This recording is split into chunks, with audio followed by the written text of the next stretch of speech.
Oh, hi, thanks for checking in. I'm Still a piece of garbage. Still a piece of garbage. Still a piece of, still a piece of, still a piece of garbage. Still a piece of, still a piece of, still a piece of garbage. So I'm back. How y'all been? It's been a while. Yeah, this video is not exactly on schedule, but hey, I had to take the break because your boy had mid-semesters the entirety of last week. Hope y'all didn't miss me too much. Let me stop the cap. Ain't nobody noticed I was gone. But I'ma still ask you guys, if you're new, then please do me a favor and subscribe to the channel, like and share the video, and if y'all want to share your thoughts or you just need someone to talk to, that comment section right there is always open, bruh. I'm just saying. But if y'all see my ass up and disappear again, yeah, just assume that university's got me tied up in a knot at the moment. But anyways, let's get back to the video at hand.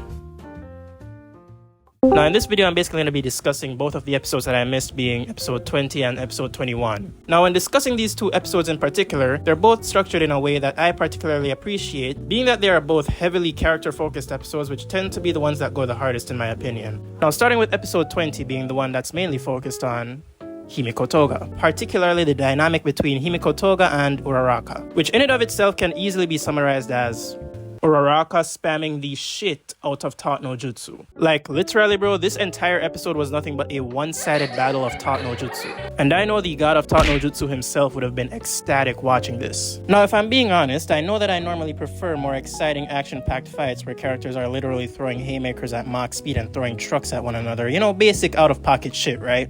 And I know that's also a fair size of the anime community as well. However, I'm also able to appreciate the fact that this fight in particular takes an entirely different route. Whereas this is not your average hand-to-hand fight, but more of a heart-to-heart fight.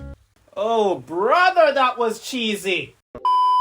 But basically, you get the point. Interactions between characters don't necessarily have to always be just them firing straight up omega beams at each other the entire episode. And I'm also even more so able to respect the fact that they put a lot, and I mean a lot, of quality behind this interaction. From animation, to visuals, to music, to voice acting. Bro, let me tell you something. I feel this might have been the best episode in terms of voice acting this entire season. Let me know what y'all think, cause bro, like you would think that these voice actors had their daughters up at gunpoint in these studios, bruh. Like, these voice actors cooked like crazy this episode, which low-key, you gotta respect it. Because I'd say that that in and of itself is what elevated the emotional aspect of this interaction to the next level. But apart from the emotional aspect of this episode, I gotta say I am actually fairly satisfied with the way they handled Toga's character. I remember stating in a previous video back when I first started my channel, if y'all want, y'all can go check that out, by the way. No pressure though, no pressure. But in that video, I briefly discussed the complexities of Toga's character in relation to the fact that the average person is not going to see eye to eye with her.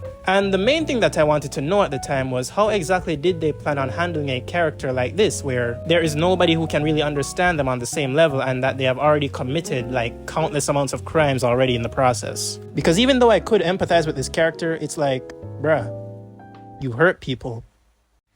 We cannot ignore that. So when I took the time to think about it, I actually came up with two major ways they could have went about it, which were one, she either gets locked up by the end of the story, or two, she joins her boy Jean in Nirvana. And well, needless to say, the first option did not end up happening. Now, even though I did predict somewhat that this was gonna be the outcome for Toga, I didn't really expect it to happen the way it did. Because I feel like I also overlooked just how far Uraraka would have gone to give Toga that reassurance she's been looking for. Because while it's all fine and dandy that she made Toga feel as though there was at least one person in the world who could accept her, Uraraka got slumped the freak out in the process. Like, bro, she is hurting right now. And because I didn't predict things escalating to this level, I also didn't expect Toga to end up sacrificing herself to save Ochako. And you know what? I feel that's probably the best way they could have went about handling this character. Because in the end, she ended up getting what she always wanted, which was to feel accepted. And so she was able to die happily in trying to save the same person who gave her that gift. And to me, it just goes to show that My Hero Academia, they really know how to cook up some good villains, bruh. Like, I feel like in a show where the literal theme is heroes versus villains, it only makes sense that they'd have well-written villains throughout the story. And I honestly feel like it doesn't get talked about enough. And, speaking of heroes versus villains, oh, the All Might vs. All for One rematch, bro. Okay, first of all, whose idea was it to give this man All Might a freaking mech suit? Whoever came up with this, may your pillows be cold on both sides for the rest of your life. Because they did not need to make this look so clean. Actually, scratch that.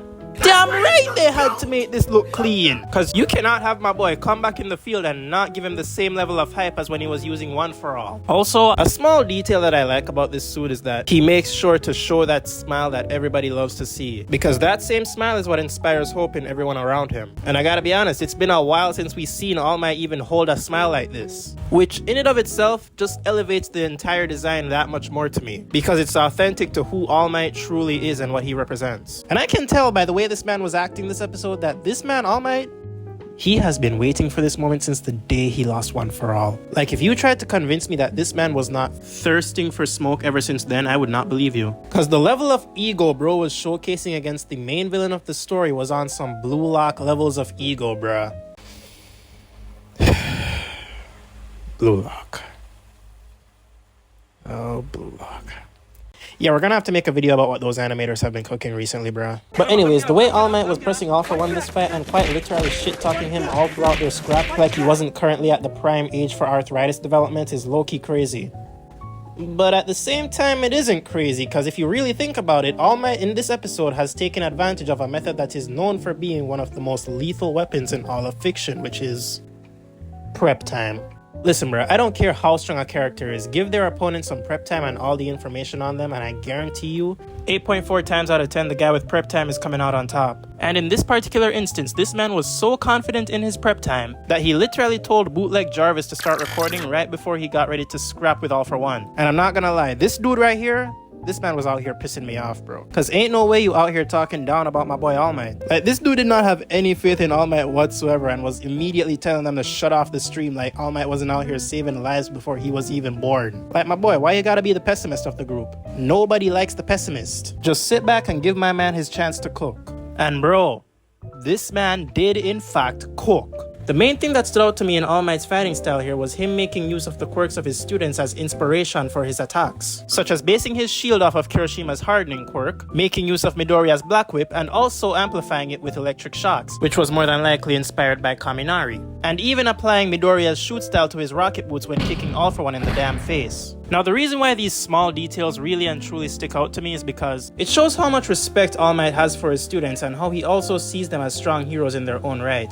And even though he is still a mentor, he is still able to apply what he learns from their improvements to also improve his own fighting style as well. And honestly, that's a W mentor right there. Now, even though All Might was definitely holding his own against All For One for a good time, yeah, my boy obviously couldn't keep that up forever. But even though his suit is basically almost broken down and he's staring down a completely pissed off All For One at this moment, bro literally just starts tweaking out and laughing his ass off. He then turns into this robot chimera, and that was essentially the end of season 7. Not gonna lie, ending the season off like that is crazy work, bruh. But all in all, season 7 was definitely one of the best seasons from this show, and I've definitely enjoyed every minute of it. And when season 8 comes out, I already know it's gonna be crazy, so I'm gonna be on that shit immediately. Almost makes it hard to believe that the anime itself is gonna be coming to an official close next year, as season 8 is gonna be the final season of the series. But bro, all I'm saying is, if you haven't started My Hero Academia already, listen, bro, all I'ma say is I'ma pray for your well-being, because it doesn't seem like you can afford to live under anything but a rock.